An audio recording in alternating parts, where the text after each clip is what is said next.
Talofa lava Samoa le atunu peli.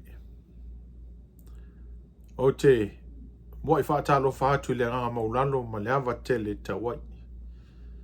I lo o topa ia ma lo o to malu ma fai o na maua mai le nei au nanga ma le nei polokalama.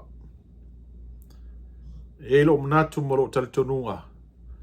O lea ua tu mawalunga ma tu malo le alofa ma le anga lei o le atua. I lo o to soifua u whapea nā fwoi o na moli mawina I lo neiola. Le alofa o le atua lea o mawhai ai o na tātou toe pesila whai ma ngā whetau soifua pe o le tala le tamaitai o leo tongi tupaitea. O tātou wheloa I lumo nuu ai le o tua nuu. Ia whamanuina la le suafa o le alii ono o lona alofa ma lona wha maoni. Wa ana le se anoa ia pe o na moli mau le whaisalamo. Ana le se anoa le alii ne ati I tātou. Tātou te le tau I manu le tātou savalinga. Tātou mōfol ni aso wha popo le tātou savalinga. Ia whaftai le atua. O lona ngā le tau muli muli. O lona alofa tū le noa mo I tātou. E au te ina I le tātou savalinga I le aso ma le aso. Whata alofa atu foi le pa ia ma malu. O le au whainga ruenga tofia le atua. O feoi o le tala lei. Ia o lo whata tangi ua ua se ua whaalanu maawe awe. E le ngata I le soifua o lo tātou atunu. A ia manuia lava singa o le aso ma le aso I tiute ma whaiva. Fea lava o lo o tou. Whawhale le malu ai ma whaatangata e sea ono o le tua malona whiningalu. Sa moa po atunu e mau. E au te ofalo whātu le swafa manu malo le Yesu Keriso lo tātou li ma lo tātou whaola. E mai se fo I o le whaatalofa I le tātou atunu I ona tupu mona e. Ta mama tina mātutua. Ta mama tina se I o lava fo I a whaina witi. Ia malo se fua maua malo fo I langi ma. Ua saunia le atua le nei avanoa ma le nei lao lao. E to so ai fo I le ta fa so ma le tapu kalama o le manu. Au pa ia ma malu o le atunu. Ia le tal tonu o le pokalama o lea ua maia o na vase le taufa pe o le fitalainga le tua masanga. O sala ma whaingata o le atunu o le anunu o tuia. La ta oto ia yalo. Whaingata o Samoa. I o le ao I mamala. E lena na nea fo I se upu mas whamtalanga le pokalama. O Sama o mamalu. Na no whatu lou lava I pa ia mamalu wha le atunu. Mamalu wha le malo. Ai a fo I sa le avea. Le pa ia e ka le sia le nofo e ka le sia te itasi. Ia awa maile lau whaasounga le nei tu aso. Oa mai fo I le savalinga. O le ase moli mau mai le alofa maleanga lei o le atua. E anta tonunga le pokalama o lea o tātou sapi I whamonianga whasoa mai. O le oloru luu whamonianga o fua ina I le atua I lo ao matu ina I lo lima. O le viinga le nai tu inatu I le atua. O walo na alofa tau muli nā mo I tātou. I le ngata fo I la I le o sia mal te mau a inga whasoa. Ia o le fo ua talamanuia lo soifua. Maua fo I lo wola.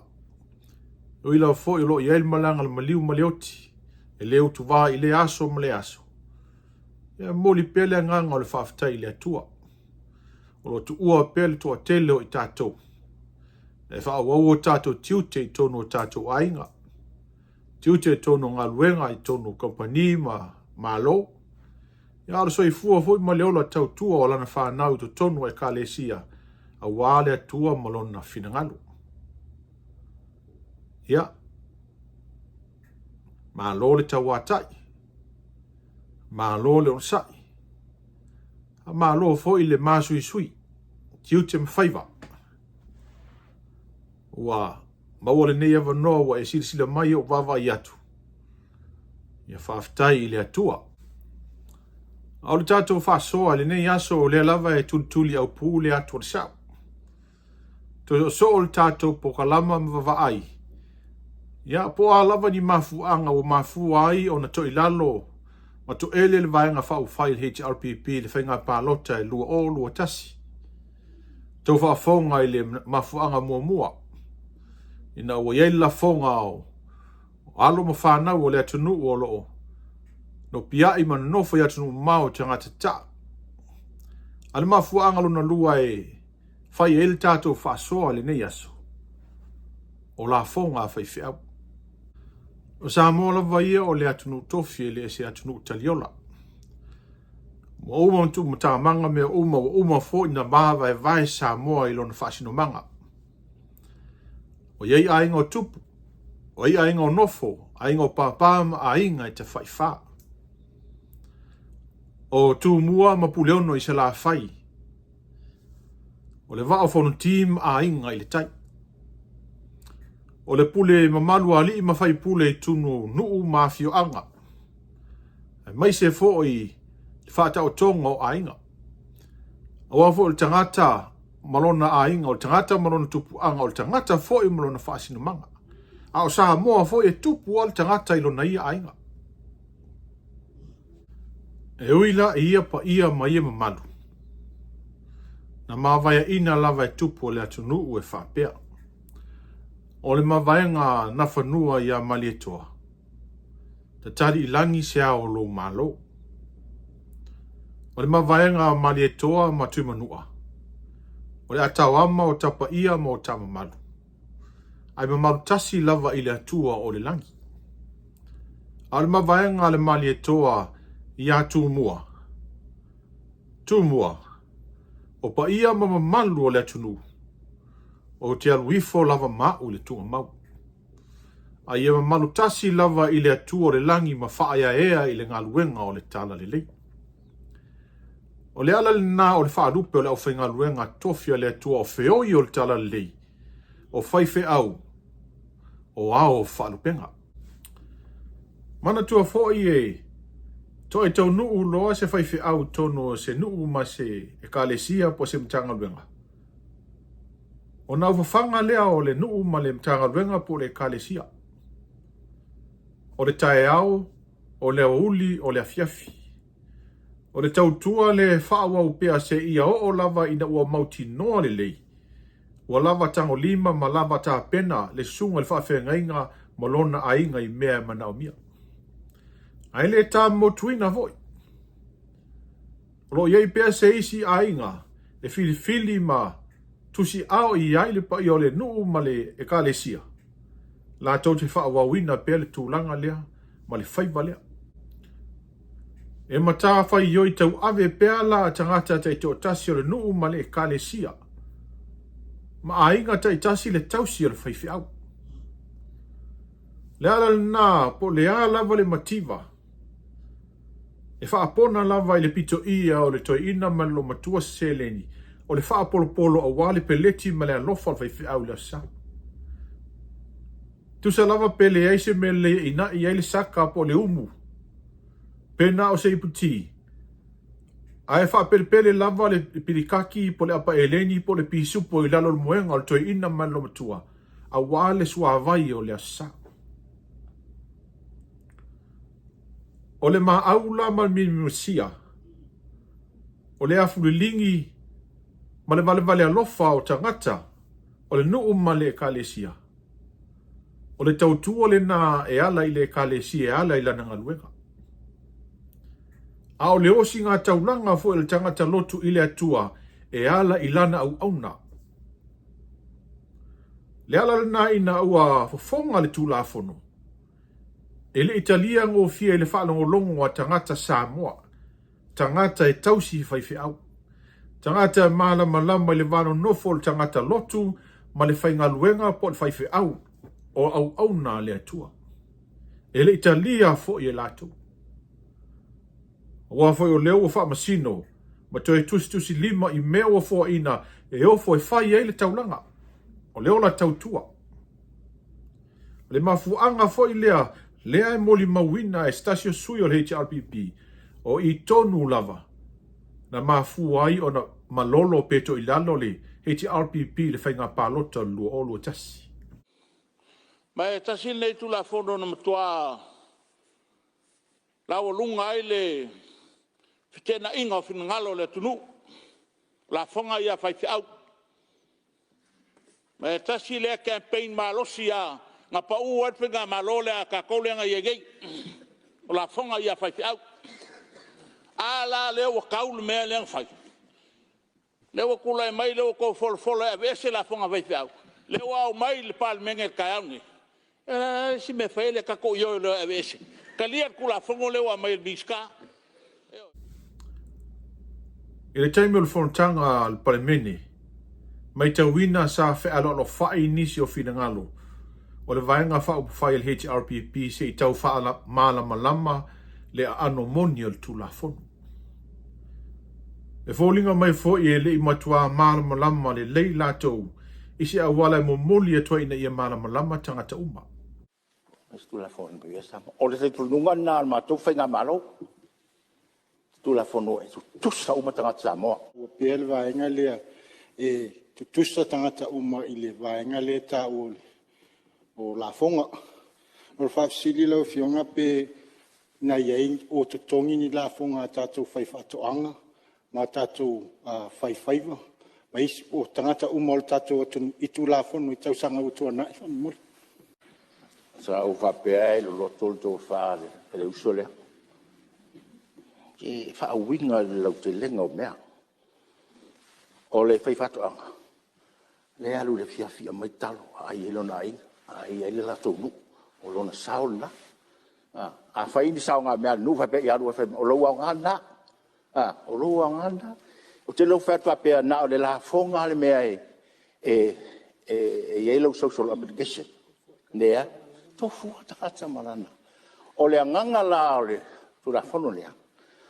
Ona o ye le nga e pe e se afa ki au foi le o I tonu o le community ni no foi tanga pe e se pe fatu o se foi le tato la ofenga von te la ye le la vasa o fia fala longo se tali de fisilia la fiona mista o se se manga pe sa ye se tax pe nga faingi tax la fai fakwa e lo tan manino Yo whawhatoanga I tuto I a whawhatoanga ma a penga umalama le ngā nuenga whaiwhi au. E whai e le whatu le tuto e whaiwhi au. I a wale o la whaale nganga o tangata. E kusala I le ala se. O tu la fono le tau tanoe, tu la fono la fonga whaiwhi au.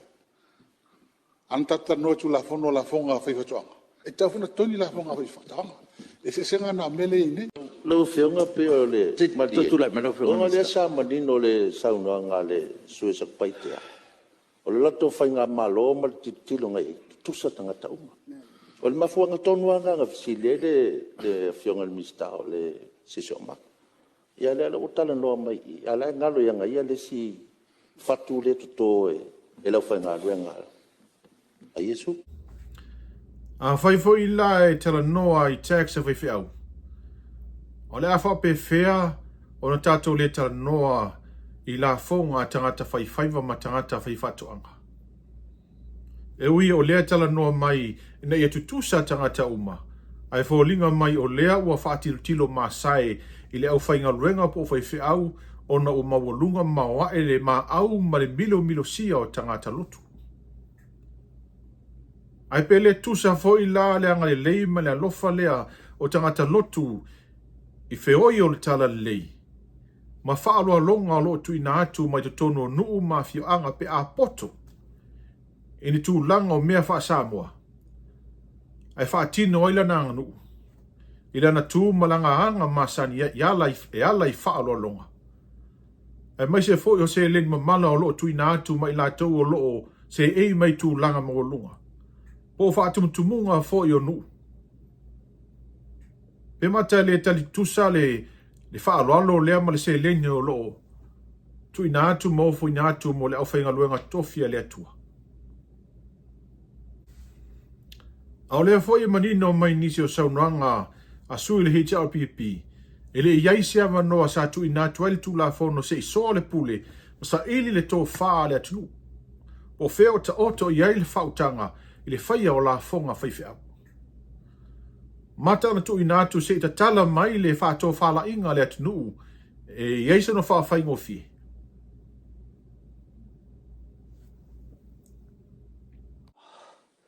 Sao le fie fo iai ngua. Whai la fonga ngai ri whaiwhea. Ia o ngō whai alfi ngalo fōn whai ngā mālo pe ko iai. Ia pe o ngā sa ngō mai le miska. A mai uma vai ngai. Sila e lau fio kon whakalai mal mokal ngai. Ka kōngi e whai kong. O ngai le lo mangaku. So wa mangaku vai lau fio. A me kau ki leo i le ku. Whai se referendum. Poska ko pelepsike. Fesili pera ko. O ke kan kongo ala la go la ko me kau fai. A mai al fingalo le ko. A veces la fogo magai. O kan ko be le kau fai. A ya ke wa e lo ka fa ka ba. Suel ngi ko malo. Ka ko fen be. Mo fa la ba. Buge fo. Me sa o lava na matou langona e ta tauna fa sa o le tunu. O mena le na watu. Ma ele se me fo ina fa fo veta. Na no fo afela mai tai au fai. Le ngol maftianga le na matou lo no iai fo mau. I le taimi na tau ma fai atu lava. To e tilo, ma to e vava. Ia le lau sau no sui mamanu. Tato o le tunu. Na tato o le tunu o taimi na fai in mele. Tu sa e ai lunga fai. Le ai ma se vestiri fa fia ngai. Fai fa malos. Ai mai tau te fo inisi o saunoanga ma nisi o whetalainga. Ele I atoa le se lau pasene o le lango sui uma o le vaenga whau whai e pāsi ai nai le tula fono. E fo linga mai o se tula fono sa whātope tope lona whaatino ina. O fesili ai se a o le ase mafuanga. Pe ua nau tā ea le tai ma le vaenga whau whai le HRPP. Ina o manino lato wa ai le tele lo sosia ma le tamau a inga o wha monianga sa saa atu o no le maa au ma le milo sia o tangata. E tu ina atu o na o le au whainga luenga tatofia le atua. Pele mata ea ua tau mawhai le vaenga whau whai e toi whao mai tu lou pe o le upu na saunua ina e la au le mali atoa. Toi whao mai lava le mama ua o le fofonga le whainga luenga.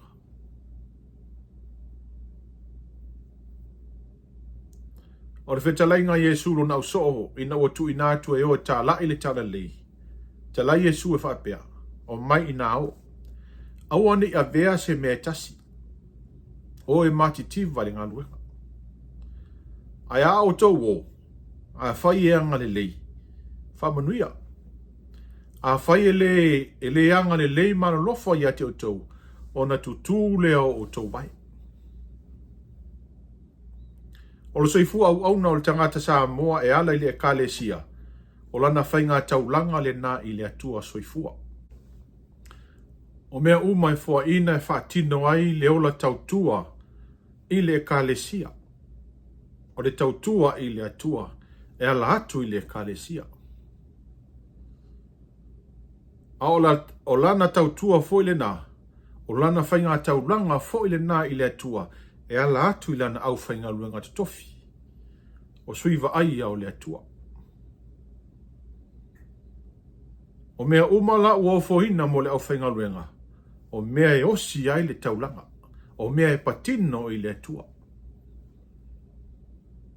O ne ngalo e tita atou le tala ia Eli Samuelu. Ina ua whai loa e Samuelu ia Eli. Le whetalainga le atua o le a o mai le maalaia ia Eli malona ainga, ona o le whanau Eli. Ina ua whaatino lo latou lemi, lo la ua lemi ngao, ua tango fia tu whaanga o manu sa osi ai le taulanga I luma o le atua. O le tango o tātou lima I mea pa ia ma mea ua toina mo le atua. E o mai ai le toa saa o le atua mo I tātou. Whaftai fo I le tātou atu nuu, lo o tō tāo fiu mai a pēr ma soli tūlanga vai o tōtua a mo tātou matua. O la tonga lātou whātaatia le a la fua. Ina ne ili ua le vaiosina, mele manu, ina ua tātou nau le ia. Whai i tātou ma whaawa au ma whaataitai. A wā tupulanga lalo vawa o lo tātou atunu, o le lumana ile na, ele ngatai a inga o nuu mawhio anga. O le kālesia e maise o le tātou atunu. E te manatu o le si ui fo le nā o le tātou whasoa ma le tātou pokalama i le nei tuaso. Te watu lava malu puenga pe a whapea ua iai se whaupunga po se tala ua le tautamali i lau whafonga anga. O lea fo se vaivainga o se manatu tu inatu. O langona lava ina ia tau wha pupula atili le tātou mta upu. O lea wha ngā solo ia fufuanga o whai loa ana watau a vaenga te tasi. E mai se fo i le vaenga le wha tua i le atua sa mo tasi. Lato fola le fala mwheloa i ma pa i o a fio anga. Whai loa le lato ana watau.